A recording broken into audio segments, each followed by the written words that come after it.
A Casa Branca confirmou que o governo Trump ele quer sancionar, punir o ministro Alexandre de Moraes. Essa é a informação mais séria e grave que a imprensa brasileira já publicou até agora. Eu vou te mostrar duas coisas. Primeiro, como a Casa Branca confirmou que o governo Trump quer sancionar Moraes para puni-lo por seu regime de censura. E segundo, eu vou te explicar por que isso não foi feito até agora. E quais são os riscos que o Trump está avaliando antes de sancionar o Moraes.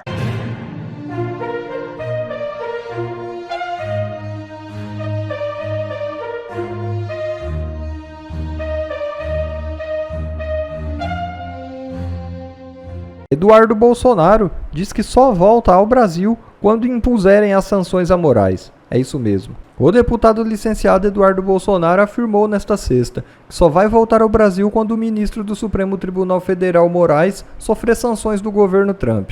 Ao portal do Metrópolis, Eduardo afirmou não ter uma data prevista de retorno ao Brasil.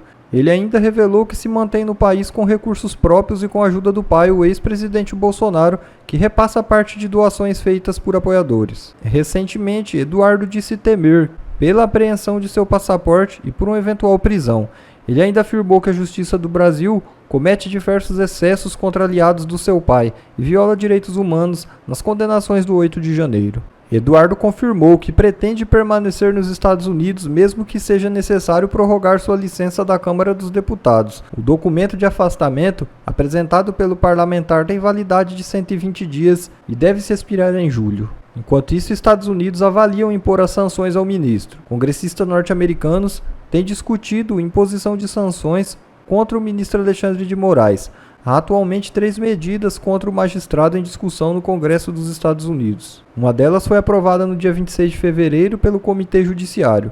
A proposta estabelece veto à entrada de Moraes em território norte-americano, ou sem censores, nas nossas fronteiras. O texto ainda precisa passar pelo plenário da Casa dos Representantes e pelo Senado antes de ser sancionado na Casa Branca. Outra medida contra Moraes já está em andamento. No começo do mês, o norte-americano David Gamble, responsável pela área de sanções internacionais do governo Trump, veio ao Brasil e se reuniu em Brasília com o senador Flávio Bolsonaro e também com o ex-presidente Bolsonaro. Já a terceira frente de medidas contra Alexandre de Moraes parte do deputado Rick McCormick, do Partido Republicano. Ele pediu ao governo Trump para banir o visto do ministro Moraes e lhe impor sanções financeiras. O pedido se fundamenta na Lei Magnitsky, que autoriza os Estados Unidos a punirem pessoas acusadas de violar direitos humanos. A punição causa a exclusão total do sistema financeiro global, também conhecida como pena de morte financeira. A Casa Branca também estuda punir outras autoridades brasileiras como juízes auxiliares de Moraes e o procurador da República, Paulo Gonet. Matéria explosiva do UOL revela que as sanções ao ministro podem acontecer a qualquer momento. Ex-deputado Deltan Dallagnol explica como vai acontecer. A Casa Branca confirmou que o governo Trump ele quer sancionar, punir o ministro Alexandre de Moraes, mas tem uma coisa impedindo isso de acontecer agora: altos riscos. Isso aqui é breaking news. Essa é a informação mais séria e grave que a imprensa brasileira já publicou até agora sobre punições ao ministro Alexandre de Moraes, e são insuspeitas, porque quem trouxe isso foi um portal de esquerda, foi o UOL. Nesse nosso encontro com justiça, eu vou te mostrar duas coisas. Primeiro, como a Casa Branca confirmou que o governo Trump quer sancionar Moraes para puni-lo por seu regime de censura. E segundo, eu vou te explicar por que isso não foi feito até agora. E quais são os riscos que o Trump está avaliando antes de sancionar o Moraes. Bora lá, então, direto ao ponto pro assunto com esta coluna do Jamil Chad do UOL, que eu vou jogar aí para você acompanhar, intitulada Governo Trump avalia sanções contra Moraes, mas alerta para alto risco. A matéria ela começa confirmando que a Casa Branca está com essas punições, essas sanções contra Alexandre de Moraes ali na mesa, sendo avaliadas, mas que considera ser uma situação de alto risco, tanto para interesses estratégicos americanos, quanto para a estratégia política de colocar a direita de volta no poder no Brasil em 2026. E isso é o que eu vou te explicar no final, então fica aqui comigo. Olha a gravidade, gente, do que trouxe o UOL. Acompanha aí, eu vou ler aqui os trechos mais importantes da matéria para você. Fontes do alto escalão da Casa Branca conversaram na condição de anonimato com a UOL e confirmaram pela primeira vez que o tema das sanções existe sim nas considerações do governo. A ideia sobre a mesa é sinalizar que a política externa de Trump vai combater uma suposta censura contra as redes digitais, um ponto considerado fundamental na estratégia da extrema-direita para ampliar sua influência por meio de campanhas de desinformação. Gente, podem ignorar aí a militância dessa coluna do Jamil Chad. Ele é um dos militantes de redação mais radicalizados do Brasil. Bora apenas para o fato aqui. Qual é o fato importante? O Trump ele quer punir o Moraes porque isso faz parte de um pilar central das suas promessas de campanha e da sua plataforma de governo, que é o combate à censura global. Algo que o Trump está determinado a fazer ao lado de grandes empresários das Big Techs, como Elon Musk, do X, Mark Zuckerberg, da Meta, e não só por uma questão ideológica, por uma oposição ideológica à censura, também porque isso afeta os direitos e os interesses econômicos de cidadãos e de empresas americanas. Basta ver como o Moraes suspendeu o X e a Rumble aqui do Brasil e isso causou um prejuízo milionário imenso para essas empresas. Só em multas aplicadas ao X, o Moraes mordeu mais de 30 milhões de reais. E aí a coluna mostra uma outra razão pela qual o Trump quer sancionar e punir Alexandre de Moraes. Não é só pelo combate à censura global, mas é também como parte de uma estratégia de colocar a direita novamente no poder no Brasil em 2026, evitar as interferências que foram feitas, especialmente aí a partir da Justiça Eleitoral, dar uma resposta para isso. E então existe essa estratégia de colocar a direita novamente no poder com Bolsonaro, porque a eleição presidencial no Brasil é absolutamente estratégica para a direita global, não só aqui Américas, mas no mundo. E olha, dá uma olhadinha o que a matéria fala aqui, que também vale a pena de conferir. Olha aqui, ó. O Brasil, segundo os assessores da Casa Branca, seria fundamental nesse aspecto e faz parte de uma avaliação mais ampla sobre a tentativa de Washington de dar apoio para que países hoje governados por alas progressistas sejam, nos próximos 2 anos, administrados por aliados de Trump. As eleições do Chile em 2025 e na Colômbia e no Brasil em 2026 são consideradas estratégicas. E por que estratégicas, Iltan? Porque aqui no continente americano, a direita já voltou ao poder nos Estados Unidos, na Argentina, está no poder em El Salvador com Bukele, e o Brasil é a maior, mais poderosa e mais importante economia da América Latina e uma das maiores do mundo. Os Estados Unidos, então, precisam de um governo de direita no Brasil para aumentar a cooperação conosco e avançarem as suas agendas de combate, por exemplo, ao narcotráfico, de contenção de ditaduras, de políticos autoritários de esquerda, como Nicolás Maduro. E esses são só alguns dos motivos. Mas isso já deixa claro como o Brasil é central nesse xadrez político da geopolítica mundial, inclusive por conta da importância ambiental que o Brasil tem por conta da Amazônia. E agora eu quero levar vocês para o segundo ponto que eu prometi para vocês. Por que é que o governo Trump ele não puniu o Moraes até agora, hein? E é aqui que a coluna traz uma consideração de que essas sanções elas são consideradas de alto risco. Vamos dar uma olhadinha nisso, acompanha aí comigo. Mas, tanto no Departamento de Estado como na Casa Branca, a situação de Moraes é também considerada de alto risco para o governo americano. A avaliação de uma ala da Casa Branca é que uma sanção contra o juiz brasileiro poderia unificar uma espécie de frente ampla no país contra qualquer candidato apoiado pelo bolsonarismo. Olha, isso aqui para mim é um erro de julgamento de quem está estudando esse assunto aí. O governo Trump, eu garanto para vocês, vão dizer aí todo mundo em alta voz para o governo Trump, a gente garante para vocês, governo Trump, que se você sancionar o Moraes, o Brasil vai acordar como se tivesse ganhado, sei lá, uma Copa do Mundo de futebol. A maioria das medalhas de ouro das Olimpíadas. Ou então a gente já está em festa, como quando Ayrton Senna vencia algum GP famoso de Fórmula 1.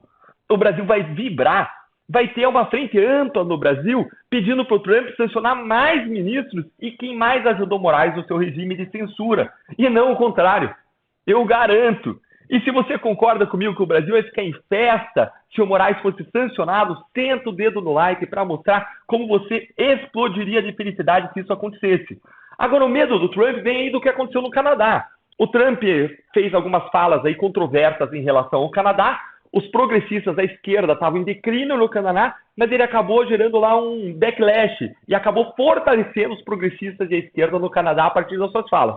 Então, o que ele quer evitar é que uma interferência que possa acabar tendo um efeito reverso. Mas eu discordo que isso aconteceria nesse caso do Moraes aqui no Brasil.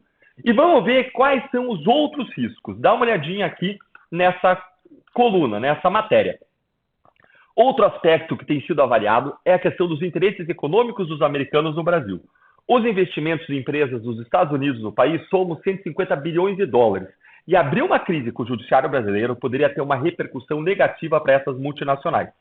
Com o Brasil apostando em projetos de infraestrutura e de modernização da sua economia para os próximos anos, os americanos temem ficar de fora de contratos públicos e serem preteridos diante da concorrência de europeus e chineses. Para a Casa Branca, portanto, uma ação contra Moraes precisa ser avaliada dentro de um cenário complexo na relação entre os dois países.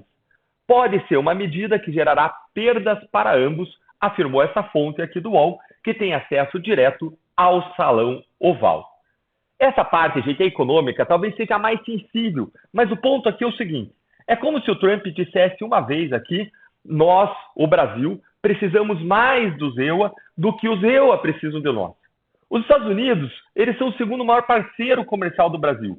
Mas sabe onde que o Brasil está na linha de maiores parceiros comerciais dos Estados Unidos? Está em 16º lugar. Gente, é isso mesmo, 16º. Os 3 maiores parceiros aí dos Estados Unidos são México, Canadá e China. Ou seja, os Estados Unidos eles podem tocar os seus negócios com o Brasil com outras centenas de outros países. Eles podem substituir facilmente o Brasil. Enquanto para o Brasil não é a mesma coisa. A gente não consegue se dar o luxo de perder as exportações para os Estados Unidos, muito menos as do agro. Seria um baque econômico gigantesco. Vocês acham que o agro brasileiro ele vai aceitar perder bilhões de dólares em exportações para os Estados Unidos para o governo Lula defender o Alexandre de Moraes? Eu acho que não. Isso não aconteceria. Não só porque o Lula se veria pressionado a apoiar o agro, ele não gosta do agro, já disse que o agro é fascista, naquelas balelas dele, mas porque o Brasil vai perder economicamente. E o Lula ele precisa que a economia se recupere, vá bem para ele concorrer, tentar aí ganhar as eleições ano que vem. Então ele não ia cometer esse suicídio político de deixar de apoiar o agro nessas condições. Então, gente, uma pressão aí do agro no governo Lula seria insustentável. E o Moraes, ele teria que ser abandonado aí no meio do caminho. Essa é a realidade. E agora, para fechar essa notícia que vai deixar você com um sorriso no rosto no começo do seu final de semana, eu quero terminar ouvindo a sua opinião sobre essa informação bombástica e quentinha. O que você acha? O Trump vai sancionar o Moraes ou ele vai entender que os riscos não compensam? Me conta aí nos comentários o que você acha, eu tenho a minha opinião, mas eu deixo aqui para você um grande abraço e agora eu quero escutar você. Mais uma bomba do dia foi o vazamento da conversa entre Paulo Figueiredo e Mauro Cid no dia 8 de janeiro. O que eu vou mostrar para você agora é estarrecedor. É mais um conjunto de evidências que prova, além de qualquer sombra de dúvida, de que não houve uma tentativa de golpe no 8 de janeiro. Eu sei que para muitos dos que acompanham esse canal, essa certeza já é inquestionável. Mas tem muita gente ainda que vive nessa ilusão. E é uma ferramenta para a gente poder esclarecer o que realmente aconteceu. Foi publicado agora, vazou na internet, no UOL, uma sequência de prints entre uma conversa que aconteceu entre Paulo Figueiredo e Mauro Cid no dia 8 de janeiro, logo após o vandalismo, aquele ato do 8 de janeiro. Lembrando, Paulo Figueiredo, um jornalista que está nos Estados Unidos, que basicamente se pisar no Brasil é preso, seus bens estão bloqueados, suas contas bancárias bloqueadas, foi censurado e não pode ter contas nas redes sociais no Brasil porque o Alexandre de Moraes e a PGR falam que ele participou ativamente da tentativa de golpe. Ele foi um dos núcleos de comunicação, fake news e tudo mais, na tentativa de golpe. Então Paulo Figueiredo trabalhou de acordo com a PGR para que acontecesse o 8 de janeiro. Ele foi uma das peças que trabalhou no núcleo da comunicação para que o 8 de janeiro acontecesse e aí o Exército, as Forças Armadas interferissem e tomassem conta do Brasil. Com ele está conversando o Mauro Cid, que fez 11 delações com 11 versões diferentes e é a única delação que está sendo usada para prender todas essas pessoas. Então, a conversa entre eles deveria ter uma relevância gigantesca. Vou te mostrar aqui agora. Bom, como o print é muito estreito, é uma tela de celular, eu vou aproximar e vou movimentando aqui o print para você entender. Então, você está vendo aqui que no dia 8 de janeiro de 2023, às 4h35, ou seja, já estava acontecendo a quebradeira, Paulo Figueiredo manda para o Mauro Cid: estupidez sem tamanho, o presidente Bolsonaro precisa se manifestar contra isso agora. Pelo amor de Deus, eu estou no ar na Jovem Pan. E o Mauro Cid: não vai, acabei de falar com ele. Então tá. Claramente, Paulo Figueiredo totalmente contrário ao que estava acontecendo no 8 de janeiro. não sobra dúvida alguma. E continua. Não vai, acabei de falar com ele. Isso já deixou de ser por ele. Aqui o Mauro Cid já dizendo, o que está acontecendo lá não é o Bolsonaro. Eles não estão fazendo isso pelo Bolsonaro. É um grupo de pessoas revoltada porque um criminoso foi tirado da cadeia e colocado na presidência pela Suprema Corte Brasileira. Paulo Figueiredo responde, então ele vai se fuder, o Cid, o povo não aguenta mais tanta arbitrariedade. E é verdade. Então, deixando bem claro que não era o Bolsonaro, não era o comando dele, que o que estava acontecendo ali era uma mobilização espontânea. Lembrando, a PGR afirma que essas duas pessoas trabalharam em conjunto para fabricar o 8 de janeiro, tá bom? Paulo Figueiredo, a panela de pressão estoura. E continua. Vai ter gente... o Cid respondeu aquilo, né? Vai ter gente morta e vão botar na conta dele. Assim como a polícia do Capitólio ajudou no 6 de janeiro. Cara, esses filhos, né?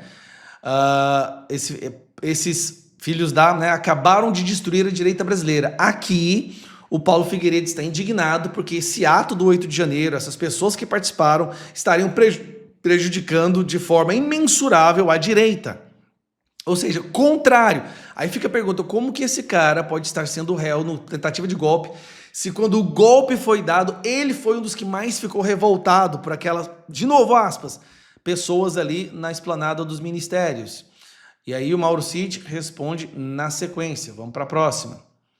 É diferente, bem diferente. E aqui ele responde, o Paulo Figueiredo, puta que porcaria, esse trem não sai não? Então print aí. Puta que, né, eu não vou falar o resto. Você vai ver o quão diferente quando estiver preso. Aqui, 5 meses antes do Mauro Cid ser preso, o Paulo Figueiredo falando, esse negócio deu merda, vocês vão ser presos. Mauro Cid, eu concordo com você. Continuando, cadê a próxima? Tá lá. Eu concordo com você, mas é um pouco desesperado, mas é um povo desesperado. O que ele está falando aqui? Olha, a gente não tem nada a ver com isso, o povo está revoltado, o que você quer que a gente faça?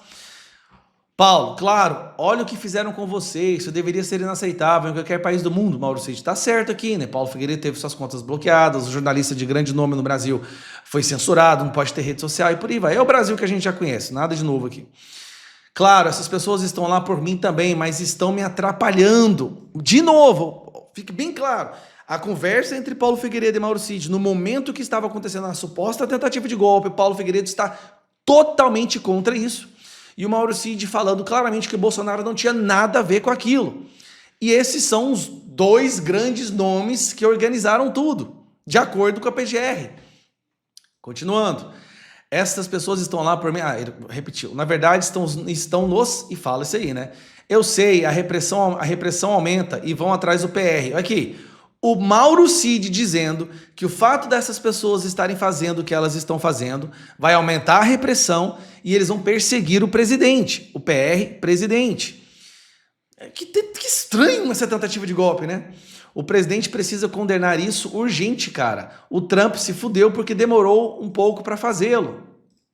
E aí, continua. Demorou um pouco para fazer. Aí o Mauro Cid manda um link, né? E falando, passou dos limites. Também o Mauro Cid aqui mostrando ser contrário ao que estava acontecendo. Aqui já era 6h45, período da quebradeira. O Mauro Cid mostrando que ele é contrário àquilo que estava acontecendo. E manda o link. E manda o link aqui. Cadê? Mostrando. Cadê? Pegar o link aqui. Mostrando que o Lula ia decretar alguma coisa. Passou dos limites. Lula já estuda decretar tal, que foi aquele decreto que ele fez lá de estado de emergência, não sei. Não precisa de mais nada, porque preste atenção, Mauro Cid, que deveria ser um dos grandes líderes desse movimento, Paulo Figueiredo, revoltados com o que estava acontecendo no 8 de janeiro, Mauro Cid fala que aquilo ia prejudicar o presidente. Como que essa conversa pode ser ignorada? Isso, um pode estar preso a qualquer momento, que o Mauro Cid foi preso, ficou meses preso, o Paulo Figueiredo só não está preso porque está nos Estados Unidos. É mais uma prova de que não houve uma tentativa de golpe. Que aquilo que aconteceu no 8 de janeiro foi um grupo de brasileiros que se revoltou com tudo que estava acontecendo no nosso país, feito pela Suprema Corte. Só isso. Bom, pessoal, esse foi mais um vídeo. Eu espero que vocês tenham gostado. Se vocês gostaram, deixa o like aqui para fortalecer nosso canal. Logo eu volto trazendo mais informações da política para vocês. Um forte abraço, fiquem todos com Deus e até a próxima.